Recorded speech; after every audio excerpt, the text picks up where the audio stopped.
In this episode of Hitched to Homicide, we inadvertently refer to the University of Idaho as the University of Iowa. Although it doesn't impact the facts of the case, we apologize for the mistake. August 2017, Corning, New York.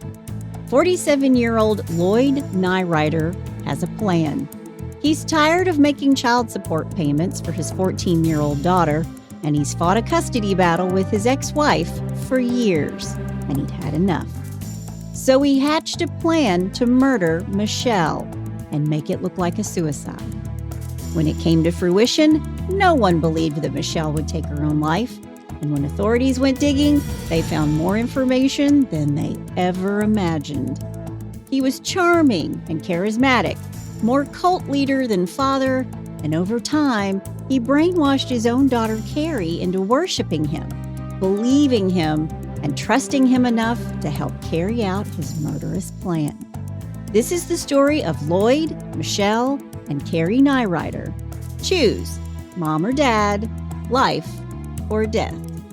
Hey y'all, I'm Chris Calvert. And I'm her husband, Rob Podor. Welcome to Hitched to Homicide. For better or worse. Till death do us part.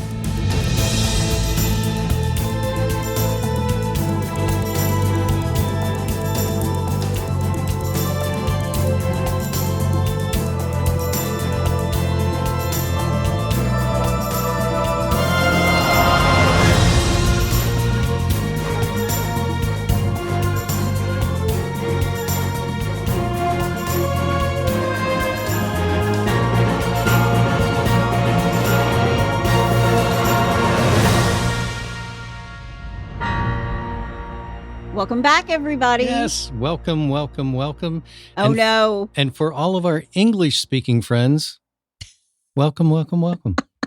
There you go. This is what I live with. Well, sometimes you just got to do what you got to do. It's true. Wherever you're listening, be sure to like, rate, and review. That helps other people to find us. You can also join our closed Facebook group, The In-Laws and Outlaws. It's H2H In-Laws and Outlaws. I say that because somebody joined, and when they answered the 3 questions, they said, I had a hard time finding you guys because I didn't say H2H. So do put the H2H in there. We have a lot of fun in there. We discuss all these crimes from Hitched to Homicide. And we have some wacky people on the H2H page. We do. Lots of fun. Everybody's a comedian in there. I love it. It's true. A lot of dad humor, which I'm into. A lot of sick humor, dad humor, funny humor. It's all there. So go join. One of my favorite commercials right now is the trying to teach your homeowners not to be their parents. Like their parents? Yeah, the guy in the elevator? Yeah, the guy in the elevator. That's perfect. Mm-hmm. And Rob was like, that's so funny. And I even said, Rob, that's you. Rob gets in an elevator with 15 strangers and comes out with 15 friends. Well, every time. Me, on the other hand, I get in there, I mind my own business. Always. Mind my own business. Unless I ask somebody what floor they want to go to. But other than that, I'm like, yeah, let's just get there. Before I get started, I want to thank some sources: the Elmira Star-Gazette, the Rochester Democrat and Chronicle, WENY News, the Daily Mirror, People Magazine, NBC's Mastermind of a Murder, CBS's 48 Hours, parentingforbrain.com, the Salt Lake Tribune, and WETM in Elmira, New York. Good. Well, let's do it. Michele Jeanette Laundy is born on February 2nd, 1971 in Van Nuys, California, Los Angeles. Mm-hmm. Her parents are Kenneth and Jeannie. Lloyd J. Neurauter is born on September 17th, 1972. It's hard to find much on his or Michele's early life. I couldn't even locate Lloyd's parents' names or his family. I think I found them, but without knowing for sure, I'm going to leave it out. It's pretty clear loads of his family members have distanced themselves from this case. Right. And of course, we honor that decision. Sure. Here's what we do know. Michele and Lloyd met in high school. She was just about to graduate. He was younger than she was. And according to Michele's mom, Jeannie, they threw Michele a graduation party and she invited Lloyd. These two fall fast and hard in love. I think they both grew up in California, but I could be way off.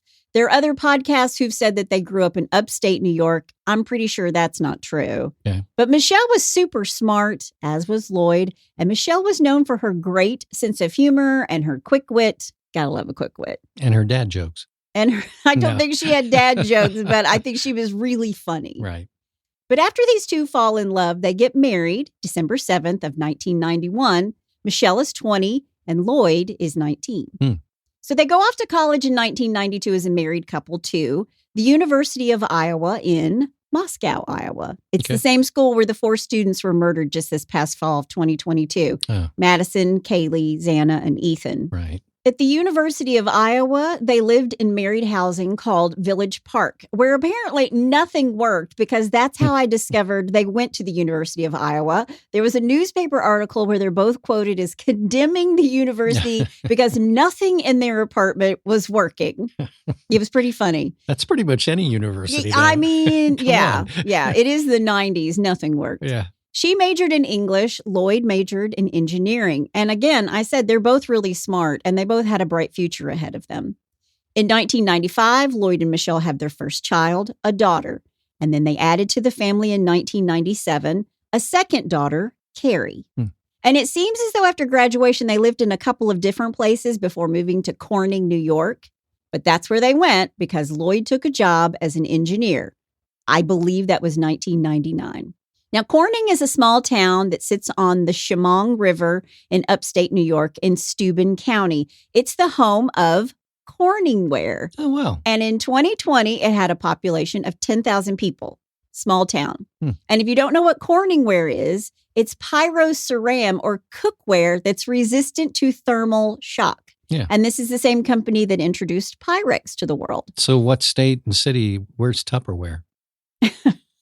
I don't know. Okay, just checking. Tupperware, West Virginia. There you go. Perfect. Okay. But Corning is a really small town where everybody knew everybody. And I read it's the kind of place where people don't lock their doors. And Corning calls themselves America's most fun small town. Oh, wow. Which I thought was really sweet. Yeah. Michele homeschooled the children early on, and they were super smart like their parents. They were great readers. They were really good writers. Michele would eventually teach at Elmira College, which was about a half hour away from Corning. She was a lecturer in the writing program, and the girls eventually did go to regular school with other people. All right. The family settles into their lives in Corning, and in 2003, they have a third daughter.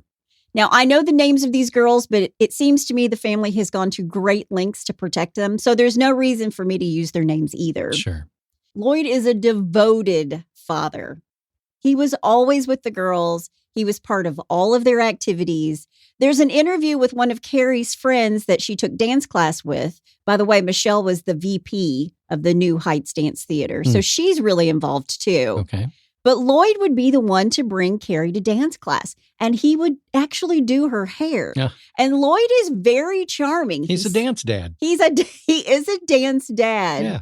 And dance communities, dance parents, dance moms, dance dad, they're a really close-knit group. Right. But Lloyd is smart and he's charismatic, and the other dance moms had a little bit of a crush on him. He was a strict disciplinarian with the girls, and sometimes it became a bit too much for the bystanders to handle.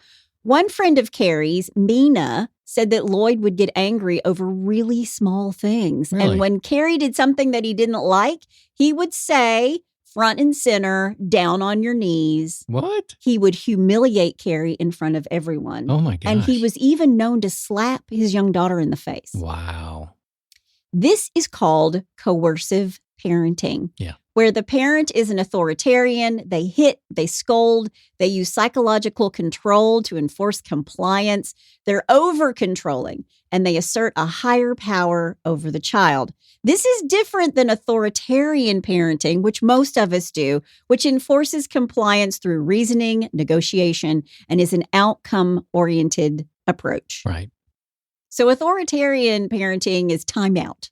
Yeah. Not drop and give me 20 or on your knees and a smack in the face. Right. Coercive parenting makes the adult the center of the child's universe. It's kind of like having a cult leader for a father.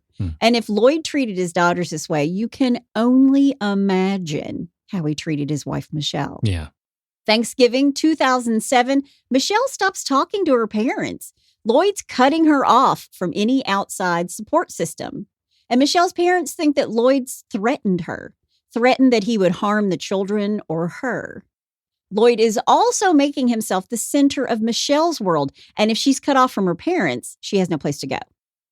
And one time, Lloyd actually called Michelle's mother, Jeannie, and told her that Michele and one of their daughters had died in a car accident. Oh, my God.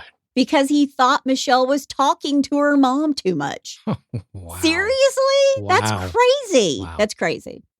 So obviously, this isn't a relationship that's sustainable. Yeah. Him being so overbearing with all the women in his life. And in 2008, Lloyd wants a divorce.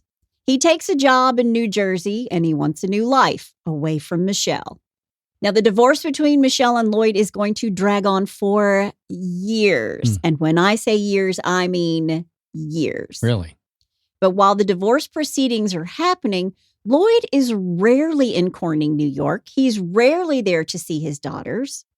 And meanwhile, Michelle's getting her groove back. Michelle's getting her confidence back. And in 2013, she moved into a new home on Dwight Avenue in Corning. But Lloyd is a constant problem. Lloyd's the fly in the ointment. Yeah. He's always harassing Michele. And during their divorce, she called the police on him several times because she felt threatened.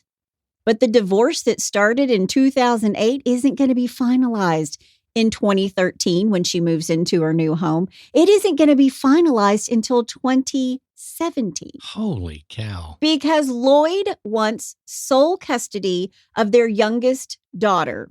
He doesn't want to pay alimony. He doesn't want to pay child support. So he hasn't been doing any of this the entire time. I think, no, he's been paying his child support and his alimony, but he wanted custody of the youngest daughter. Gotcha. And so he's dragging it out, and a divorce can't be final until the custody issues are settled. Right. So he's been dragging this divorce out for 9 years. Jeez. Because they can't come to this custody agreement. And by 2017, his oldest daughter's already living with him. And the middle daughter, Karrie, is 19 years old, and she's gone off to college. And the youngest, who is now 14, is the only one who lives at home. Okay. I'm going to call her S. I'm not going to use her name. S isn't even in her name. Okay. But I am going to just use an initial for her. Okay. For those 9 years, Lloyd made Michelle's life a living hell. He was constantly verbally and physically abusing Michele, and she's started to get her life back on track. She's working at Corningware, and she was speaking with her parents again. She was really involved in her church, and she and her good friend, who just happened to be her divorce attorney, Susan Bajitstimer, were planning a culinary trip to Italy. Oh, wow. Amazing. Nice. Yeah. I love Italy. We love eating in Italy.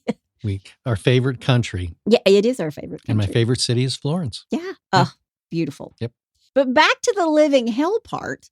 Lloyd was trying to use every legal trick in the book. He kept making claims against Michele. He had 26 post-decree motions after the divorce. Wow. All because he didn't want to pay $6,000 a month in child support and alimony.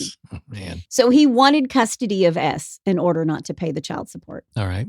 Michele said that Lloyd tried to turn the girls against her. It's called parental alienation. If you've been through a divorce and your ex is bad talking you, this is what it is. It's emotional child abuse. And here are some of the signs.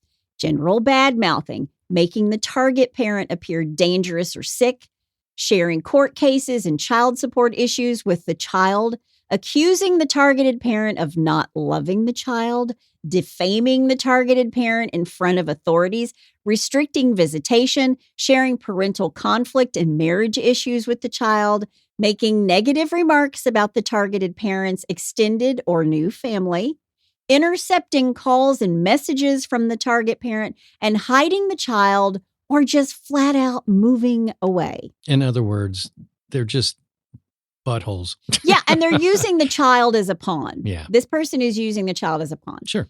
And like I already said, the oldest daughter's already living with Lloyd.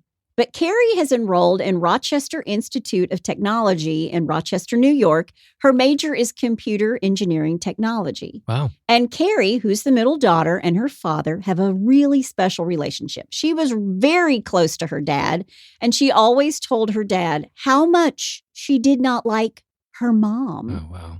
And her father was definitely alienating her mother. He always talked bad about Michele to Karrie, and Karrie frankly didn't like her mother, and she was really vocal about it to lots of people. That's too bad. So when Lloyd came to Karrie in the summer of 2017 to say that your mom is draining me dry of all my assets and I need to figure a way out of it. It didn't seem unusual to Karrie because her dad shared this kind of information with her. Just like I said before, he was bad-mouthing Michele from the beginning. Right. So Lloyd tells Karrie that there's a life insurance policy for $200,000. And Lloyd's got $100,000 in credit card debt alone. And if something should happen to Michele, Lloyd would become the sole parent of S and the custodian of the $200,000 policy, which the youngest daughter is the beneficiary of. Folks, this is what's known as motive. Motive, exactly. And then Lloyd says it. He tells Karrie that either he's going to have to kill Michele or he's got no choice but to kill himself. Wow. If I don't kill your mother, I'm going to commit suicide. Wow. So he makes Karrie choose. It's her or me. Jeez. And Karrie chooses the man who's brainwashed her entire life. The man who's told her that her mother tried to run her over with her car because she wanted to kill her. Wow. I mean, there was this one incident where Karrie was trying to stop her mom from leaving and she stood in front of the car and her mom was like, please get out of the way. And she started the car and Karrie was like, my mom tried to kill me. And she even filed something with the police over it. Oh, geez. Well, her dad encouraged her to. Wow. So Karrie chooses to help Lloyd, her father. She's going to help her dad kill her mother. Friday, August 25th, 2017, Lloyd and Michele are supposed to meet at the courthouse in Steuben County for a hearing on the custody case. But the case is dismissed that day because Lloyd didn't even show up. And he didn't withdraw, and he didn't ask for more time. When they called him, he didn't answer the court's phone calls or emails. And this case is just dismissed. He didn't show up. And 25 years of marriage is finally over. Wow. And Michele has custody of the daughter. And Michele celebrates. It's over. She's finally done with Lloyd. Not so fast. Yeah. This is what's known as hinky. Saturday, August 26th, Karrie is moving into her apartment on the RIT campus. Helping her that day, her father, Lloyd Neurauter. He helps her move in, and then he checks into a hotel in Rochester, the Microtel, I believe that's what it was called, to spend the night. And he takes Karrie to dinner at Olive Garden. And then the two of them drive back to Corning together in Karrie's car. Now, here's how it all goes down. On the night of the 26th of August, Karrie walks into her mother's house to, quote, scope it out, end quote. Those are her words. Okay. She disconnects any electronic devices that would show that her father was in the home. So I guess a Ring doorbell or a security camera. Sure. Her mom's upstairs and her 14-year-old sister S is asleep on the couch. Karrie lets her father in the home. He doesn't have a key. He's not welcome there. Sure. And this is Michele's home. This is the one that she bought on her own. Right. Lloyd goes upstairs to Michele's room. These two can't stand each other. And he didn't show for their final custody hearing, and she won. So you can only imagine what she might be thinking when she sees him barging into not only her home, but her bedroom unannounced. Wow. Michele yells at Lloyd, asking, what are you doing? More importantly, why are you here? Yeah. And Michele is yelling, why? And Lloyd struggles with Michele, and then he begins to strangle her. Wow. And Michele is screaming for help. And two of her daughters are in the house, and no one is coming to her rescue. The youngest daughter, S, who's asleep on the couch, she wakes up because of all this commotion. And Karrie tells her, it's not safe in the house anymore. You're coming with me. Mom's freaking out again. So Karrie puts S in her car, and then Karrie goes back into the house to see what's going on. She knows her father's murdering her mother. Sure, yeah. But she's back in to see what's happening. And upstairs in Michelle's bedroom, Lloyd has murdered his ex-wife. He has strangled her and suffocated her with a towel. Unbelievable. Michele is dead. Wow. Now, Karrie is going to help her dad position her mother's body to make it look like it's a suicide. Oh, wow. She helps him carry her from the bedroom to the top of the stairs. They're going to make it look like it was a hanging. So they have to get Michelle's body downstairs and a noose around her neck. And they tie the rope off and they put her at the bottom of the stairs so it looks like Michele has hung herself. Now, it's crazy. Well, and it's just like any autopsy or an investigation is going to know that it wasn't a hanging. Are they? Okay. Just hang on. All right, keep hang going. on. Keep going. Michele is dead, but there's a problem. How are they going to get S, the youngest sister, back to Rochester with her older sister, Karrie, without the younger sister seeing her dad, Lloyd, without seeing Lloyd? Yeah. So here's what Karrie does. She opens the hatch to the back of her car, and then she distracts her sister, and Lloyd comes sneaking out of the house in the shadows. He crawls into the back of the car, and then Karrie gets out and closes the hatch like, oh, I forgot to shut the hatch. She shuts the hatch, and away they go. And this little girl, the 14-year-old daughter, is none the wiser. And Lloyd is in the back of this car in this hatchback laying down going, mission accomplished. Wow. Okay. Monday, August 28th, 2017, a parent shows up at Michelle's house because he's there to pick up S for swim practice.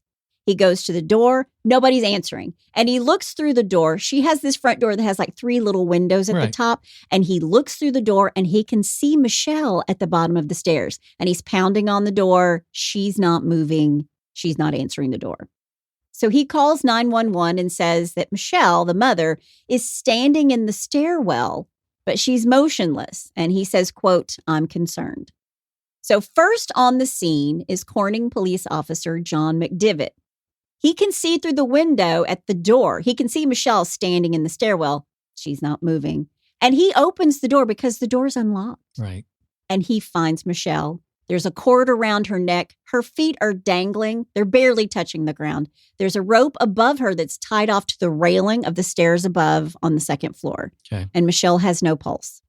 There were stages of decomposition and stages of lividity in her body. It looks like a suicide by hanging. So they clear the house to make sure no one else is there. And then they begin to collect evidence. Now, there's no forced entry. The front door was open. Right. There's no indication that anyone has been in the house. There's nothing missing. Her car is there. Her car keys are there. Her purse is there. Her jewelry is there. It looks like a suicide. Michele, though, is devoutly religious. She loved working at Corningware. She was involved in all kinds of volunteer work. She knew everyone loved her. And more importantly, all of her friends say there is no way that Michele would take her own life. She was celebrating because of this custody case. It's over with Lloyd. Sure. And she'd started this new life. And more importantly than that, remember I said she's deeply devout in her relationship with God? Right. And she wouldn't take her own life because to Michele, suicide was equal to murder. It was self-murder. Right. Now, the neighbors know that Karrie's gone off to school. She's in Rochester, 100 miles away. And the only one at home is supposed to be the 14-year-old. But the 14-year-old isn't in the house. And she was supposed to go to swim practice. Right. And everyone is thinking, why would Michele kill herself? She's got this daughter to take care of now. She was so excited about starting her life over again. It just didn't make sense. Sure. And more importantly, the 14-year-old is missing. Right. So now they're worried. We have a suicide, but we also have a missing child. So the Corning Police Department tries to locate the 14-year-old, S. And when they can't find her, they start contacting relatives. They called Lloyd in New Jersey. Lloyd's not answering.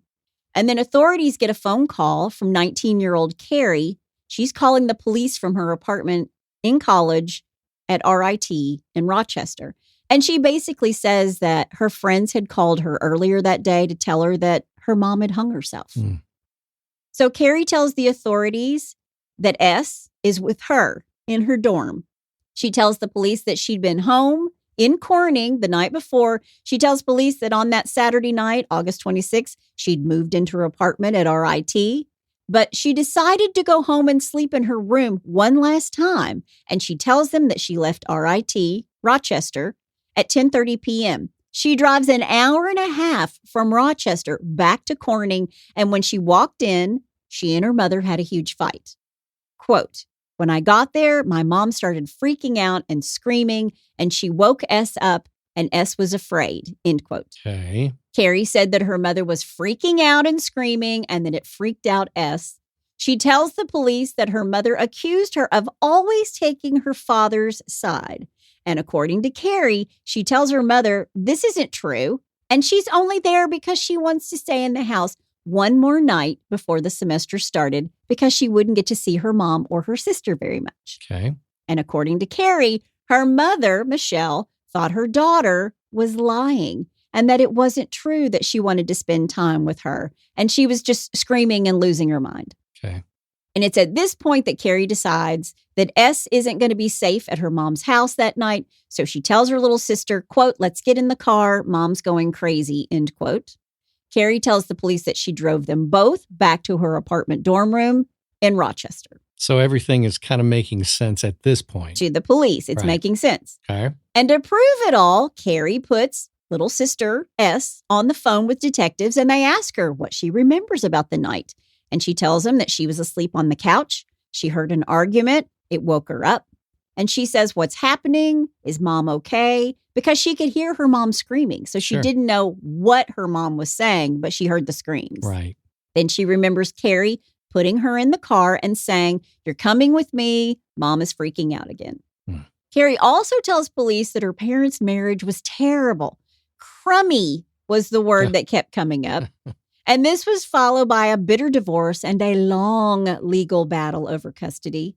Karrie loved her dad very much. He was her hero, and Lloyd was always working the angle that he was their rock and the only one they needed to listen to. Okay. He was the good parent, even though he was the one who left Corning, divorced their mother, and didn't see him very often. Right. So they ring Lloyd up. He's very cooperative and charming on the phone. They ask Lloyd if he's had any contact with his ex-wife, Michele. And he says, well, last time he saw Michele or had contact was 5 weeks ago. Maybe. He tells them, I'm in California on business. So when Michelle's body is found on August 28th, Lloyd is thousands of miles away. But he tells police that he had been in New York the night of August 26th into the morning of the 27th, Rochester, New York, with Karrie. He'd checked into a microtel in Rochester so he could visit Karrie and help her move back into her dorm. Lloyd says that he drove to Rochester in the afternoon, helped Karrie with her stuff, and then they had dinner together. To which I say, then why, Karrie? If your dad is in Rochester to see you, do you drive an hour and a half back to Corning to spend just one more night in your bed at your mom's house while your dad is down the street at a hotel? Right. And they're supposed to have breakfast the next morning. Okay. Still, Lloyd tells police that he stayed at the hotel, had breakfast with the girls the next morning, and then he drove all the way to Newark, 7 hours to Newark, in order to catch his flight to California. Okay. He says that Karrie is the one who told him Michele is dead. When they asked Lloyd, was there any history or indication that Michele would do something like this? Because remember, all her friends have gone to the police and said Michele would never commit suicide. Sure. Lloyd says, quote, yeah, actually lengthy, meaning her history of hurting herself. Quote, what I hear from the kids, and I understand I'm hearing that secondhand, but what I hear is of escalating outbursts where she's screaming out of control, breaking doors in the house. This has been an escalating trend that had me, frankly, alarmed, end quote. Wow. Guy's a good actor. Very charismatic, remember? Yeah. He's like a cult leader, so very charismatic. Yeah. So the authorities are back to the suicide. But Michelle's attorney, Susan, along with nearly every friend of Michelle's, called the police in Corning to say, no way this is a suicide. You can't stop looking. You can't just leave it at a suicide. Don't walk away from this case. Right. But there's evidence that supports that it was a suicide. But there's also evidence that supported that it wasn't a suicide. Really? Let's talk about the autopsy. There you go. That's what I've been waiting for. You've been waiting for it. Well, the coroner's report stated that she died on the night of August 26th or early in the morning of August 27th. And the first autopsy, because there's going to be two, came back as the cause of death asphyxia and the manner of death undetermined. So they know how she died, but it's still up for debate how it happened, right, whether or not she actually hung herself. And when Michelle's body is autopsied, they discover something interesting. There's a mark across her chin, like the noose made a mark across her chin. She had ligature marks on her face and neck, and one of them is here across her chin, as if the noose had been pulled down across her chin, which is the opposite of what the rope marks should have done. It's the wrong direction. Yeah. And she has injuries on her face where she'd clawed at herself. So it's not adding up. Yeah. But again, there's not enough evidence that it wasn't a suicide because she could have hung herself and then changed her mind. I mean, they're coming up with all kinds of theories. Sure. 2 days after Michele dies, Lloyd is back from California and he has his first face-to-face with investigators on the case. I've seen the videotape of this, and Lloyd is wearing his wedding ring, which I thought was interesting because they've been in this divorce battle for 9 years. Yeah. Yeah. Wow. But just 36 hours after Michelle's death, and just as soon as he makes it into Corning, Lloyd is at the courthouse turning off his child support and alimony payments. Okay. And when police see him at the courthouse, they say, "Hey, you're Lloyd. Why don't you get in the car? Let's have a little chat. Well, can we just have a little chit chat?" Yeah. And Detective Volpa of the Corning PD, he gets Lloyd in his car, and Lloyd starts talking about Michele. He tells them that Michele would throw tantrums. She would open a door and scream things down the stairs, and then she'd slam her bedroom door. And according to Lloyd, she did this so many times that she broke the door frame. He tells Detective Volpa that Karrie told him that Michele was screaming and furious and completely out of control, and Karrie was afraid it wasn't safe for her and her sister to be there. And the police weren't surprised there was no love lost between Lloyd and Michele because everybody in town, this is a small town, right? Everybody in town knew that these two couldn't stand each other. Okay. Still, the detectives asked Lloyd to walk them through his alibi for the night of the 26th and into the wee hours of the 27th of August. And here's what he tells them. He was in Rochester on Saturday, the 26th, with Karrie, helping to move her into her dorm. He and Karrie had gone to dinner, and he stayed in his hotel room after that. And they specifically asked Lloyd, "Were you in your hotel room from 11 p.m. to 7 a.m. on the 26th into the 27th? And he says, yes, and that he was by himself. And there is local hotel security footage that matches part of his story.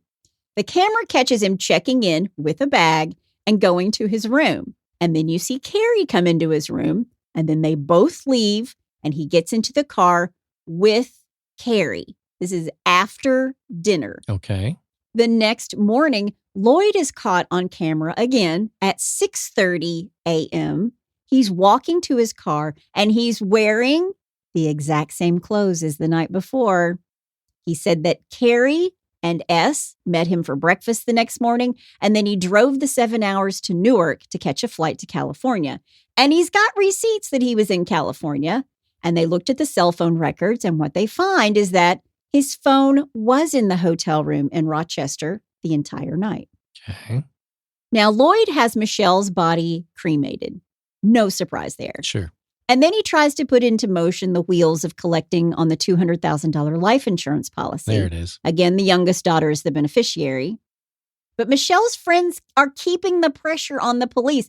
They want to know, do you have any new leads? What have you heard? And Michelle's family doesn't believe that she would commit suicide either. They think it's Lloyd. But he does have an alibi. Sure. The police really did want to do right by Michele. So police go back to the crime scene photographs, and what they see with fresh eyes is that the bed in Michelle's bedroom seemed to be pushed out of the bed frame. And I've seen this picture. I'll post it in the In-Laws and Outlaws, and it's not just pushed out of the bed frame. It is like off the bed frame.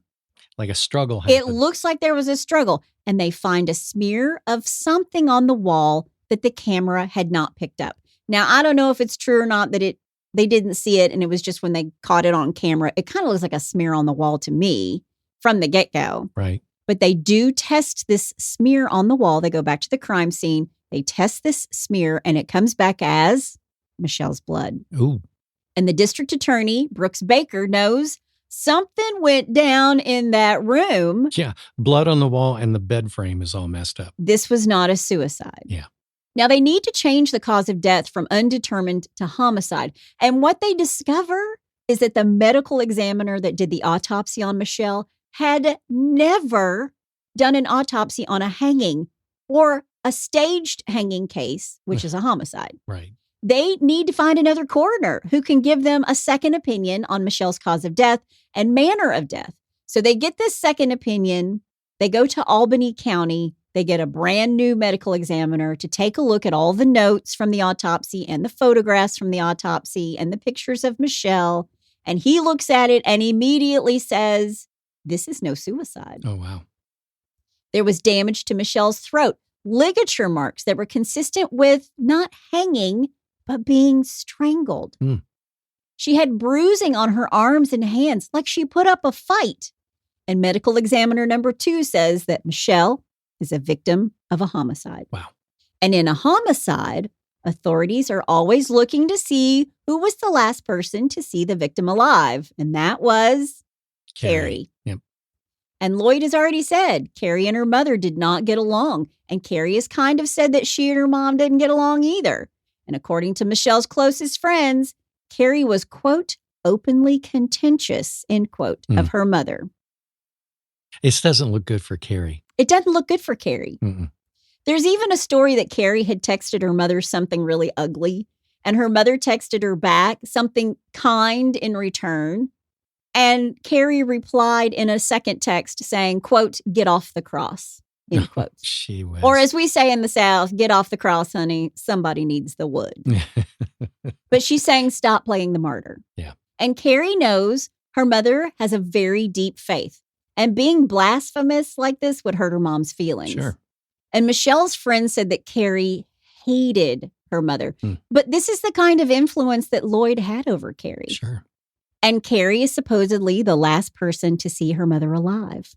Or was she? So the police want to put Karrie's story to the test. Where had Karrie been that night? Was she where she said she was?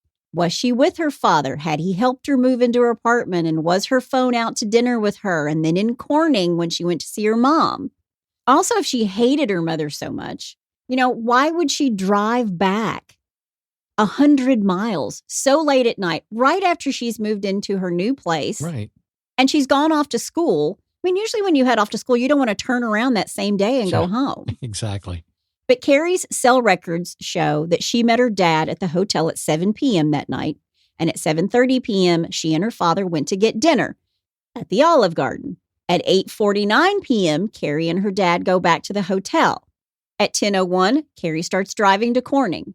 At 11:43 p.m., it's almost midnight, Karrie arrives at her mother's house. That's what her cell phone records showed. Okay. That's where her phone was. Now, in Karrie's earlier interview with authorities, she tells them that she was only at her mother's house for 15 minutes. Fought with her mom, grabbed her sister, got the heck fire out. Right. But the cell phone tower and the records show that she was in Corning for 2 hours. Oops. Didn't count on that one. And if she's got nothing to hide, why is she lying? Right. And 2 hours is ample time for someone to commit a murder. Right.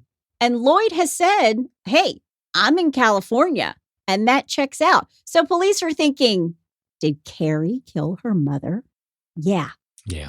But none of it adds up because Karrie's such a good student. She was friends with loads of people who would say, Karrie's not a murderer. Right. She and her mom didn't get along. She's not a murderer. She didn't have it in her. She's a really bright kid. And I think I read that she had never even had a speeding ticket.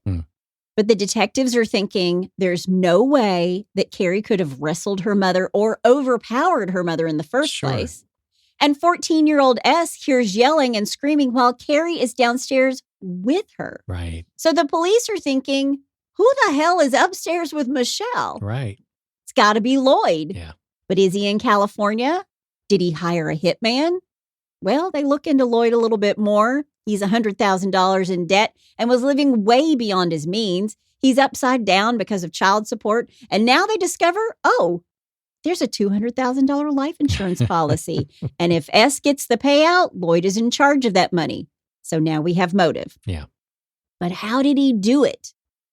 So that's when they go back and look at the hotel security footage. And they can see Lloyd get into the car with Karrie.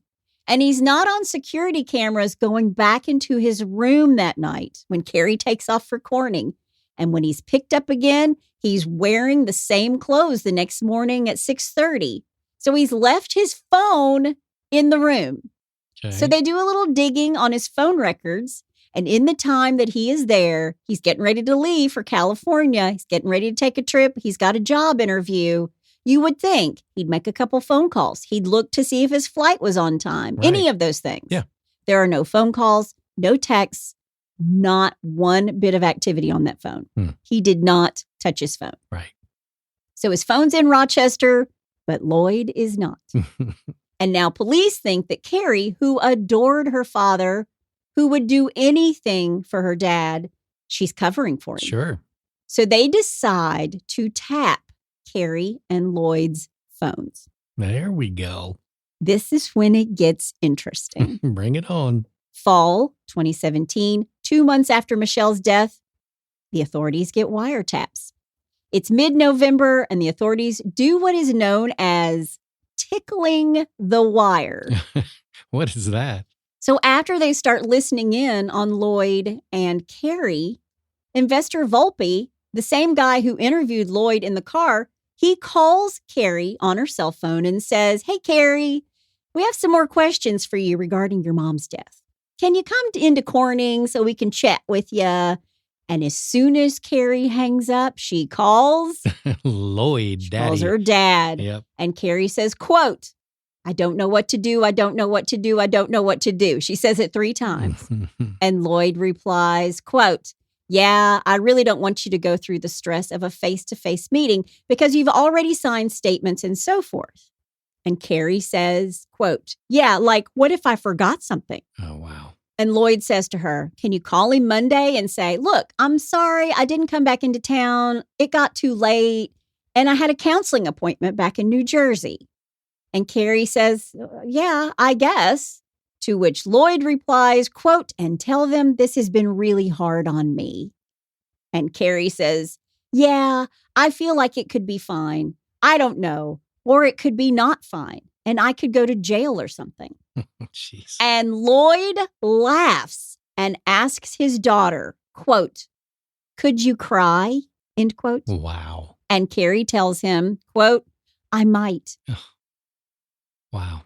Lloyd tells her, quote, "God, it would be nice if this was just over." To which Karrie says, "That would be the dream."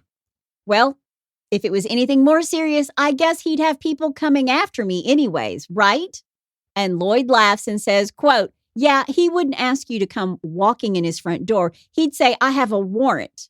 And then Lloyd laughs again. This asshole just cracks himself up, man. Yeah. I mean, it pisses me off when you hear this. It's crazy. Wow. And finally, Karrie says, quote, "Okay, well, if you think that's what's best, I'll trust you," end quote. That was her first mistake. Well, and she does. She trusts him completely because he's conditioned her to do that her whole life. He's kind of he's the Jim Jones of wife murderers. It's true. She's bowed down to him and she's obeyed him and she does it again and again. So police are listening into this and they're like, dude, what just happened and how do we prove it? Yeah. On January 24th, 2018, armed with the new report from the new coroner, police simultaneously ambush both Lloyd and Karrie. Lloyd is in New Jersey at his place of work. Karrie is at her internship position in Syracuse, New York. State police tell Lloyd, "Look it, the medical examiners come back with a determination on the death of your ex-wife, and it's been determined to be a homicide, right, not a suicide." And Lloyd, I swear, hand to Jesus, he clutches his pearls. Oh, my God. Oh, jeez. Then they tell him that they have strong concerns about Karrie's story because it's got more holes than St. Andrews, the golf course, not the patron saint. Exactly. But Lloyd tells the investigators that he had nothing to do with Michelle's murder. Lies, Right. lies, Deny, all lies. deny. And what he doesn't do is exonerate his daughter, Karrie. He leaves her butt hanging in the wind. Wow. Thanks, honey, for being my accomplice to the murder. Yeah. But you've already told the police that you were at your mother's house that night. Yeah. Yeah. Did you do this? Yeah. Did you do that? That's what we always say to the dog. Did you do that? Yeah. He's just leaving her out to dry. Here's what he says, quote, "The only thing I can imagine is Karrie was upset from the confrontation, upset from being screamed at by Michele. I mean, who knows how such things spiral out of control." Wow. So he's throwing his own daughter Throwing under the the bus. daughter under the bus. Gee And when the whiz. police set up the scenario for him that Michele and Karrie got into a fight and things get out of hand, Lloyd tells them, quote, "She's extremely protective of S," end quote, meaning Karrie is extremely protective of her younger sister. This guy's a total scumbag. He's going to let his daughter take the rap for this. I mean, really, seriously. And the police are sitting there going, "You are a dick." Yeah. Big time. They don't say that in any Yeah. of their interviews, but He's not going to get Father of the Year. the Lloyd's an asshole. Yeah. So they ask Lloyd, "Okay, so we've got your story. Would you mind taking a polygraph test?" And Lloyd says, No. yes. Really? He says, sure. Oh, wow. And they allow him to leave on his own. I mean, they have to. They're not ready to charge him with Right. murder. Sure. Even though they're pretty sure they've got him. The telephone conversation won't prove anything in a court of law. So they got to get someone to crack. Someone's got to confess. Sure. So they allow him to leave, and he says that he's going to make his way to the state police station in New Jersey to take his polygraph test. Okay. He's never going to make it there. You think? Now, while this is happening, all at the same time, while they're talking to Lloyd in Jersey, they're tracking down Karrie at her internship in Syracuse. They don't want them to be able to talk to each other, so they do it at the same time. Okay. And their hope is that they can catch her in a lie. They hope she's going to flub her story. So they ask her during the whole ugly divorce proceeding, did she or would she say in court that her mom was unstable? And she told the police, yes. That she felt unsafe in her mother's home and that she warned, quote, people what would happen. And they just blew her off saying, oh, you're just a teenager and you're making stuff up. So they're like, was your mom really this volatile? And she's like, oh, yeah. And I told people. And they're like, you're just a kid. Yeah. What do you know? Right. And the police think her answers feel rehearsed, maybe because she and Lloyd actually discussed before they tapped their phones how she would answer questions about her mom's mental state during and after the divorce. Be aware, none of Michelle's friends think that Michele is unstable. They just think her husband was an asshole. Right, right. Now, Karrie sticks to her story about her mother. Don't forget, she's had years of Lloyd poisoning her mind against her mom. She says that her mother always played the victim during the divorce. And after the divorce was over, Karrie says that she and her sisters were the ones that Michele treated poorly and then played the victim against them. Again, Michelle's friends say she's an amazing mother. She was extremely proud of her daughters. She loved them very much. And Michele didn't play a victim. She was a good mom. Right. So police need to knock Karrie off her game. She's obviously prepared for these routine questions about her dad, right? Right. So a man named Detective Procopio tells her, look, we know your dad was not at the hotel in Rochester on the night your mother died. So we need to know what really happened. Tell us the truth because he is not, and somebody's going down for this. Right. And she broke. Oh, really? This is a 19-year-old kid whose father has placed a tremendous burden on her, and she starts to unravel. It was the pressure the police are putting on her. Yeah. And they sympathize with Karrie, and they tell her, your dad is a master manipulator, but we need you to come clean and tell us exactly what happened that night in Corning. And here's what she says, quote, my dad came down with me Saturday night, meaning to Corning. He told me that he was out of money. And he was like, I can't afford rent or anything. And he said he was going to kill himself. And Detective Procopio asks her directly, quote, he said he was going to kill himself or kill her, end quote. And Karrie answers, quote, yes, I had to choose, end quote. Gee whiz. Wow. I had to choose between my mom and dad. Can you imagine being a cop and hearing that answer? Listen, these cops, they're amazing to begin with. This is a tiny little town, and these people did not let go of this. But when they asked her if he made her choose, she said yes. And then she said, quote, I didn't help her. I didn't save her. I'm sorry, end quote. And of course, she's crying through this confession. Sure. So he said, it's her or me. And now they have Karrie's confession. The wheels have come off the bus. Right. But their conversation with Lloyd, they're all afraid he's just going to put the whole thing on Karrie. Right. And he had nothing to do with it. I don't know what she's talking about. They let Karrie go. They need her to go to her father and tell her what just happened to her in the office where she's doing her internship. And they've got the phones tapped. And Lloyd and Karrie still don't know this. So instead of the police tickling the line, Karrie's going to tickle the line for him. She has no idea what she's doing. They just want Lloyd to say something that will prove that he was the mastermind behind the entire plan to kill Michele. Right. Now, I don't care who you are. When bad things go down, you call for reinforcements. You call your parents. You call your spouse. You call your best friend. Right. Karrie calls Lloyd. And when he asks, how's it going? She says, quote, not great. And then the two of them go silent. She's not saying anything, and he is not saying a word. Because he knows? Yeah, not great. So he's like, okay, I've been picked up. They've picked her up. She's saying it's not great. What has she told them? Right. And surprise, surprise, Lloyd doesn't go to the Jersey police post to take his polygraph test. Right. And nobody's surprised by this. Sure. Or maybe they thought, well, he's so confident, he's so cocky that he thinks he can beat it. Right. But they are tracking Lloyd by his phone. Remember, he doesn't know this. They're tracking him by his phone, and he's just driving around, eventually ending up in a parking garage on Spring Street in Princeton, New Jersey. And they can see him because there's CCTV on every floor of this garage. He's not thinking things through, is he? Yeah. So the police join Lloyd on the top of this garage, and when he realizes what's happening, he climbs onto the concrete ledge of the top floor of the garage, and he tells them, if you come any closer, I'm gonna jump. Wow. He's threatening to commit suicide. And it's at this point the police who've just left Karrie are thinking, what if these two had some sort of suicide pact if they're found out? Right. So they keep trying Karrie's phone, and she is not answering. So they rush to Karrie's Syracuse apartment to make sure that she's okay. And Karrie's crying, but she is alive. And they tell her what Lloyd's up to.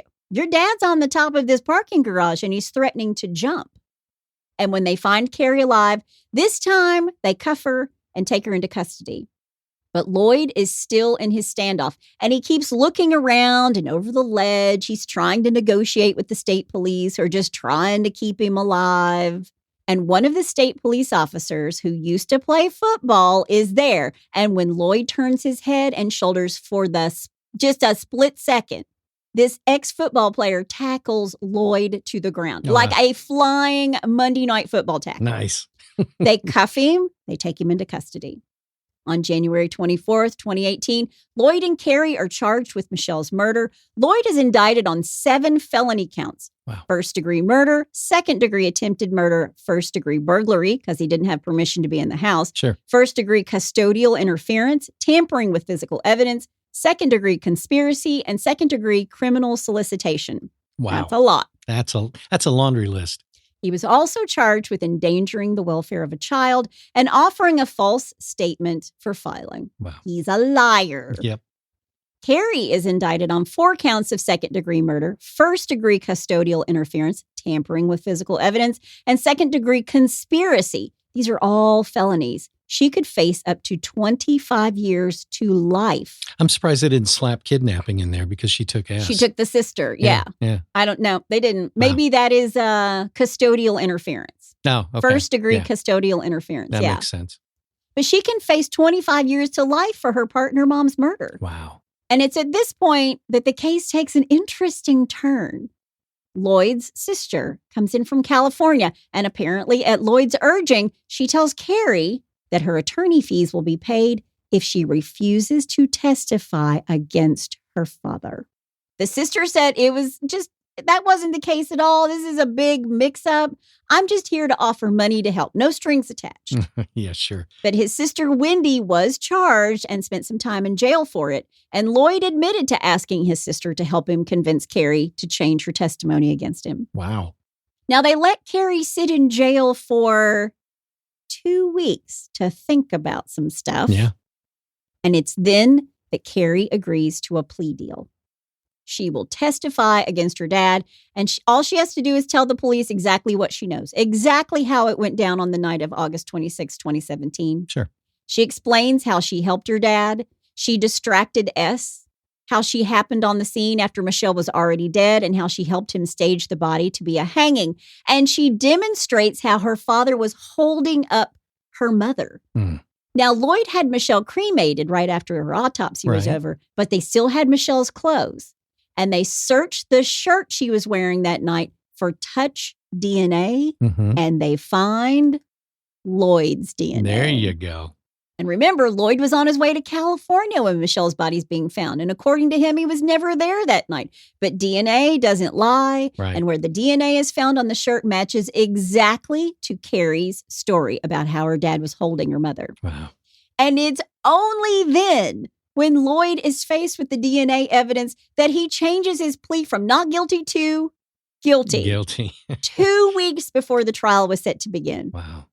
He told the court the murder was driven by a desire to take custody of his 14-year-old daughter, something he failed to achieve through a 5-year family court battle and the financial burden of paying Michele as part of a divorce settlement. Lloyd also described how he killed Michele and staged the scene to look like a suicide before disposing of evidence en route to his hotel and Karrie's college apartment in Rochester. Now, Michele's mom addressed Lloyd and the court saying, quote, "Michele was one of the smartest people I've ever met. She was our Google before Google. She was full of joy from the time she was born. I can't believe I'll never see her again." End quote. During his hearing, Lloyd pulls out a wooden cross and places it around his neck and tells the judge, "I have found Jesus." I didn't know he was lost. I'm paraphrasing. "I have found Jesus," and he begs for forgiveness. And if I was the judge, I'd be like, "Lloyd, you're testing the Jesus in me today." Yeah, exactly. And in fact, Judge Peter Bradstreet says, quote, "It is not surprising that someone who has done what you have done, sir, would be seeking forgiveness from God. Being forgiven by God doesn't take away the consequences of your actions. A lot of lives have been damaged substantially by what you've done." End quote. Yeah. And the fact that Lloyd is now a so-called man of God, it doesn't amount to much after you've murdered your wife and forced your daughter to become an accessory to your crime. Yeah. Lloyd did apologize to Michele's family, taking full responsibility, but he asks for the lowest possible sentence. And the Steuben County DA, Brooks Baker, tells the judge, quote, "This appears to be the ultimate domestic violence case. What we learned about the situation indicates an ongoing family court battle over custody for years.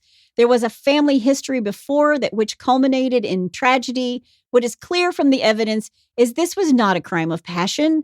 This was a planned, calculated, purposeful killing." Yeah. End quote. Yep. On December 4th, 2018, Lloyd is sentenced to Life? without parole. Good. For murder one. Good. But what about 19-year-old Karrie? Well, that's what I was going to ask, what the plea deal was. She's certainly old enough to understand right from wrong. But at the same time, this kid's been brainwashed by her father. Yeah. It wasn't like Karrie would have ever planned or executed this plan to murder her mother on her own. It was all Lloyd. Yeah. Well, once again, I'll go back to the Jim Jones effect. Yes. I mean, the hundreds of people drank the Kool-Aid. Yeah. Yeah. And Michelle's mother, Jeannie, wrote a letter to the judge in the case, the Honorable Peter Bradstreet, asking him to be lenient with her granddaughter. She also read a victim impact statement telling the judge that Lloyd abused and tortured my daughter for more than 25 years. He involved her girls in torturing her. Michele was happy. Michele was loved, and Lloyd couldn't stand it. He destroyed the minds of his children like a cult leader. I do not see Karrie as the person who killed my daughter. He has caused Karrie to lose everything. Michele wouldn't want Karrie to spend the rest of her life in jail. Michele would forgive her, end quote.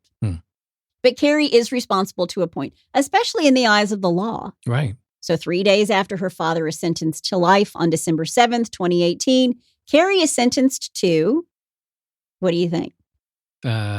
15 years. 1 to 3 years. Oh, wow. For second-degree manslaughter. Wow. Karrie initially pleaded guilty to second-degree murder in the case, but in the light of the confession of her dad, who said he had psychologically manipulated his own daughter for years, the court agreed to reduce the charge. She waived her right to appeal as a part of that decision, and she is granted parole on January 16th, 2020. Wow. And how long? So I didn't get when she went in. How long did she serve? 2 years. 2 years. Okay. When Karrie is released, DA Brooks Baker had this to say about her, quote, "If anything, the more information I have learned about the methodology the father used to get control, the more confident I am this was the appropriate result," end quote. Obviously, so was the New York State Parole Board because they found it appropriate to release her. Now, I think it's important to note that 30 different investigators from various law enforcement agencies worked together on this case.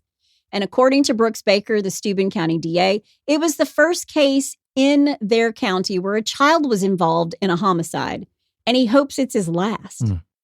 Now, we always love it here when something good comes out of something so horrible. Right. And Michele's friends wanted to honor the legacy of their friend. And on the 3rd anniversary of her death, they opened a women's shelter in Corning. Oh, wow. The Shiloh Community Church purchased their first decadent house, that's what it's called, at 342 Woodview Avenue in Corning. It's a place for women to take refuge and a place for women coming out of prison or out of sex work. There's a house mom that lives there that gives women a chance to get on their feet. It's a place to find comfort from their husband or their situation. It's something that Lloyd never gave Michele. As for Lloyd, he is spending the rest of his days in an orange jumpsuit at the maximum security Clinton Correctional Facility in Dannemora. No fun, no life, no parole. Good. But that is the story of Michele, Lloyd, and Karrie Neurauter. And that's all I have to say about that. Hey, Hitched to Homicide listeners. Have you read any good books lately? Or have you listened to any good books? All of the Sex and Lies series books, as well as the Jane Doe series, are available on Audible and iTunes. Hotter than hell in half of Alabama, the Sex and Lies series begins with Sex, Lies, and Sweet Tea. There are 9 books to listen to in that series alone. Left as a newborn to die in a dumpster, she has no name. Tossed from foster home to foster home, she has no family. With no known past, she's deemed a perfect fit for a task force Washington denies exists. A selective assassin for the United States government, Jane Doe tracks down known terrorists on domestic soil. The Jane Doe books have been called a bit military, a bit assassin, and a bit genius. Start the new year by listening to a good book by me, Chris Calvert, on Audible or iTunes. Or if you'd like to read, go to chriscalvert.com and download some free books. And thanks for being a listener of Hitched to Homicide. Well, Lloyd got exactly what Lloyd deserved. Yes, he did. Yeah, that's good for you, Lloyd. Well, and what's really sad is how somebody can be so easily brainwashed and influenced by, by their parent. I mean, that's just ridiculous. Yeah, but that's years of conditioning. Yeah. Years of conditioning. Yeah. So my heart goes out to her. Yeah, and I said it before too. It's the kind of the Jim Jones effect. The fact that, she idolized him and he just through years of conditioning convinced her to do whatever he said. Yes, he did. Yes, he did. Yes, he did. All right, well, let's lighten it up a little bit and do a little, well, bless your heart. Well, bless your heart. Okay, so this is a really serious one, so I want to let's bring the lights down a little bit, shall we? Okay. From the town of Gates in Rochester, New York, the Gates Police Department has received reports that highly addictive substances will soon be circulating in our area. These substances go by the name like Thin Mints, Caramel Delights, Peanut Butter Patties, and Lemonades. These substances are distributed by strong, smart, fearless young women Yes, who they are. will lure you in with their good cause story and get you hooked. Yes. Many people start with just one box, but one turns into two, two turns into five, and the next thing you know, you're hiding your stash in your freezer. Yes. Yes. It's We a want- true story. We want the community to know that we are here for you. And we have set up a drop-off location for these Girl Scout cookies at the Gates Police Department where our officers can dispose of them safely. Oh, it's like Amnesty Day if you want to bring in your Girl Scout cookies. Is that it? Amnesty? What is it when you can bring in your drugs or your I think that's it. Your guns, Right, and they right. don't? Yeah, you can bring in your guns or your drugs, and they Yeah. don't do anything about it. No, I thought that was cute. We usually have some stupid crime thing, but this seemed appropriate. That is a bless your heart. Bless every little Girl Scout's Absolutely. heart out there. And if you see them and they're selling Girl Scout cookies, just buy a box I- or I'm- two. You know what? Or five. They make gluten-free Girl Scout Yeah. cookies now. Yep. Toffee-tastic and caramel chocolate chip. I know this by heart. I know this by heart. You know what? We will post a link to the Girl Scouts. Yep. Because I'm almost positive this is how I always get my Girl Scout cookies. You can put in your zip code and it'll tell you where they are. You can go track them down. Yep, absolutely. Well, if you're a Girl Scout, or you got to bless your heart, or Yep. you know a Girl Scout whose heart needs to be blessed, bless all their hearts. Yep. Absolutely. You can go to hitchedtohomicide.com. There's a little pull-down menu. You can suggest one. You Yeah. can also suggest a case. Yep. That's all we have for today. That's my amazing husband out there. And that's my beautiful bride in the booth. Join us next time on Hitched to Homicide. Bye, y'all.